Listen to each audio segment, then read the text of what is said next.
Ces gens-là qui sont arrivés, qui ont morflé, hein, parce qu'on regarde les écrits, interdit aux chiens et aux Italiens dans les commerces, etc. Je crois que les premières manifs d'ouvriers français anti-ouvriers étrangers, c'est contre les Italiens qui viennent leur bouffer le pain, leur piquer le travail, etc.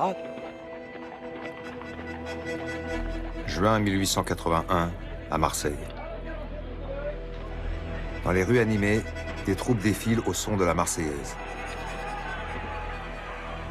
La rumeur dit que des Italiens les ont sifflés. 3 Italiens sont tués et des dizaines blessés. La presse s'empare du fait divers et en fait pour la première fois un enjeu national. C'est l'âge d'or des journaux. Il touche tout le monde.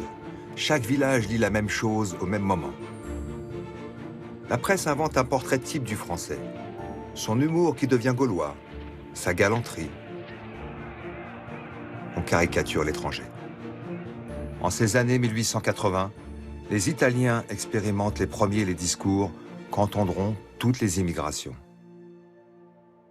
Les Italiens, c'était les Apaches, quoi. C'était le terme qui était repris dans la presse. Et puis, qu'est-ce que c'était que ces gens-là qui arrivent de l'étranger, qui manient le couteau. Donc ça n'a pas été simple.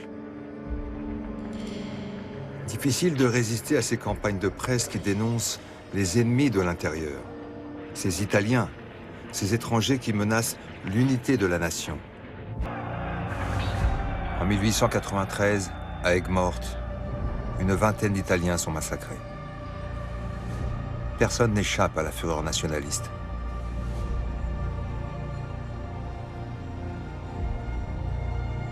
L'année d'après, un autre fait divers va changer le visage de la France.